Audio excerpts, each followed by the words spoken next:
स्वागत है आपका हिंदी गोधुली खंड से, जो कि गद्य खंड से है। बिहार बोर्ड 10th के क्लास के जो भी छात्र छात्राएं हैं, आइए एक बार पुनः शुरुआत किया जाए। अध्याय का नाम है नागरी लिपि। देखिए, ये सारी प्रक्रिया जो आपका है VBI क्वेश्चन है, ऑब्जेक्टिव प्रक्रिया है, सारा गैस किया हुआ क्वेश्चन है, अत्यंत महत्वपूर्ण है और कहानी का छोटा हिस्सा है, ठीक है। और देखिए, एक बार आप नियंत्रण रियाज कीजिए, प्रैक्टिस कीजिए।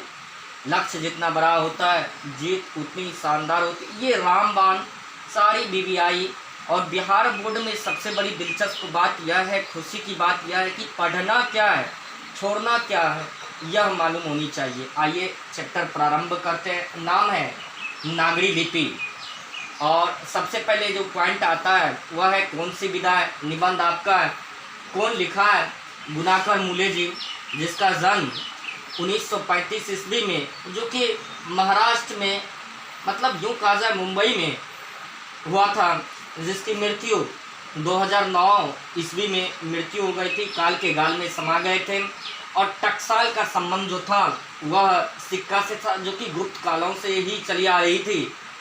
सरबन बेलगोला स्थित जो था, जो कि स्थान जैन धर्म के प्रथम तीर्थंकर जो थे, जैन धर्म से संबंधित थे। और यहीं सरबन बेलगोला में चंद्रगुप्त मौर्य की मृत्यु हुई थी। याद रखिएगा आप लोग। सिद्धम एक प्रकार की जो थी लिपि थी और देवनागरी की संज्ञा बहुत इंपॉर्टेंट है।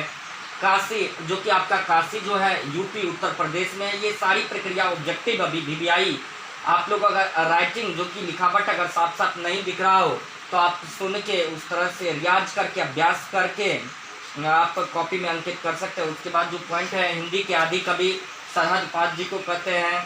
अमोद वर्ष जो था एक प्रख्यात राजपूत वंश का राजा था।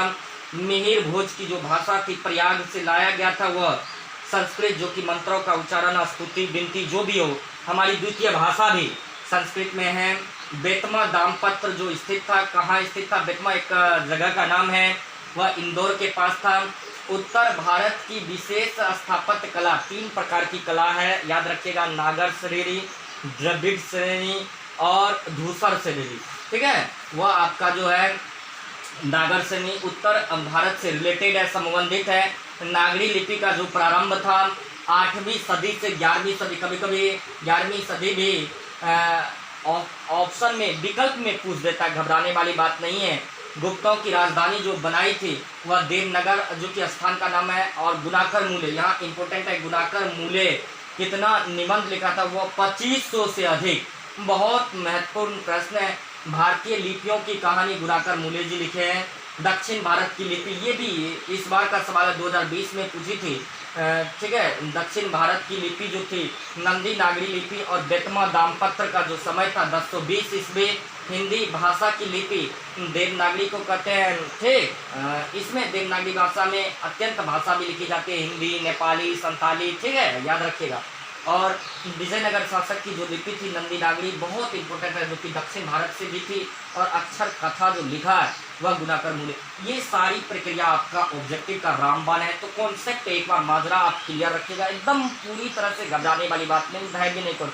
एक उदाहरण, बड़ी दिलचस्प उदाहरण है। कहा जाता है कि एक कौवा था, एक कौवा दिन में पूरी तरह से डाल पे बैठी हुई थी, तभी एक साधु आया और कौवा अपने आप में वर्ताव करते हुए साधु को कहता है कि ये भी कोई ज़िंदगी है, मेरा रंग पूरी तरह से काला है, मैं किसी के यहाँ जाता हूँ तो मुझे उड़ा देता है, भगा देता है, श्राद्ध का भोजन खिलाता है। तो कौवा साधु से कहने के दौरान साधु कहता है, अगले जन्म में आप क्या बनना चाहते हैं, ठीक है? तो वो कहा हंस बनना चाहते हैं। तो क्या रंग है, रूप है? तो उस प्रकार से कौवा हंस से पूछने जाता है तो हंस कहता है ये भी कोई रंग है, ये तो पूरी तरह से कफन का रंग है। तो इसमें पूरी तरह से न मुझे पता है, ना ही जो फोटो खींचता है उसको पता है। तो वो दोनों जो है, अब कौवा और हंस, एक बार पुनः कौवा और हंस, ठीक है, फिर साधु के पास पहुंचा और कहा क्या बनना चाहते हैं आप? कहा कबूतर। पहले पूछा, जा पूछा कबूतर से, और कबूतर से पूछने के बाद पता चला कि पूरी तरह से हरा रंग है। जंगल में आप कितने बार चक्कर लगाए? तो कहा 10 बार। तो कौवा और हंस पुनः तोता की तुलना करते हुए फिर तीनों तोता मोर के पास पहुंचा और मोर का रंग पाकर ये चाहता था कि मोर की जीवन हम अपनाएं। किस प्रकार से उनकी पंखों पूरी तरह से नाचते हुए नृत्य करते हुए, क्या ललाई दृश्य था। लेकिन मोर भी का ये कोई रंग है, मुझे तो पूरी तरह से सांप खा लेता है। तो दैट्स इज, आप जो हैं उसी में श्रेष्ठ रहिए, वही आपकी महानता है। अंत में याद करने का जो ट्रिक है वह सबसे रामबाण अच्युतबाण आपका निकलता है। देखिए, याद करने का कॉन्सेप्ट आप क्लियर रखिएगा। नागरी लिपि कौन सी विधा है, सबसे पहले निबंध आपका कौन लिखा है, गुणाकर मूल्य। जन्म जिसका 1935 में, किसका जन्म, गुणाकर मूल्य का। क्या लिखा है, निबंध। और कौन सा निबंध, नागरी लिपि। कहाँ जन्म हुआ है, महाराष्ट्र में। ठीक है, मृत्यु कब, 2009 में। किसकी मृत्यु, गुणाकर मूल्य। ठीक, टकसाल का संबंधित से सिक्का, गुप्त काल में टकसाल, दिनार, कौड़ी ये चला करता था। ठीक है, याद रखिएगा, कॉन्सेप्ट क्लियर रखिए, एकदम घबराने वाली बात नहीं है। सरबन बेलगोला जो जैन धर्म से स्थित था, इसकी एक महान व्यक्ति की मृत्यु हो गई थी, देह त्याग दिया था, वह था चंद्रगुप्त मौर्य। सिद्धम एक प्रकार की लिपि थी। ठीक है, देवनागरी की संज्ञा काशी, काशी जो कि उत्तर प्रदेश में, आप लोग फिल्म से भी याद कर सकते हैं, घातक पिक्चर में जो है काशीनाथ, इस तरह से भी आप जोड़ के याद कर सकते हो। हिंदी के आदि कवि सरहद पाल जी, अमोद वर्ष जो था एक प्रख्यात राजपूत वंश का राजा था। मिहिर भोज की भाषा जो प्रयाग से वापस लिए थे, वह संस्कृत सबसे प्राचीनतम भाषा। इस तरह से आप याद करने का ट्रिक एक बार रिपीटेशन कीजिए। और बेतमा दामपत्र जो था वह इंदौर के पास था, और 1020 ईस्वी में उत्तर भारत की विशेष स्थापत्य शैली जो थी, 3 प्रकार की, धूसर शैली, नागर शैली और द्रविड़ शैली। तो नागर शैली जो है वह उत्तर भारत की विशेष स्थापत्य कला मूर्ति इस प्रकार से बनी जाती थी। नागरी लिपि का प्रारंभ 8वीं सदी के 11वीं सदी के फ्रेंच तक थी। गुप्तों की राजधानी देवनगर थी। मूले जी बिल्कुल याद रखिएगा, यहाँ मूले का तात्पर्य है गुणाकर मूले। ठीक है, गुणाकर मूले कितना निबंध लिखा, 2500 से अधिक।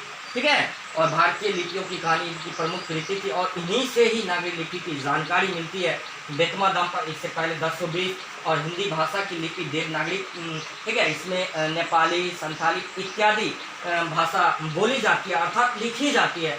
विजयनगर शासक की जो लिपि है वह नंदी नागरी। अक्षर कथा जो बहुत इंपॉर्टेंट है वह गुणाकर मूले जी लिखे हैं। ठीक है, ये सारी प्रक्रिया आपका वस्तुनिष्ठ है। इसके अलावे जो भी प्रक्रिया बची हुई वह आपका साप्ताहिक जांच, उसके बाद ऑफलाइन के जरिए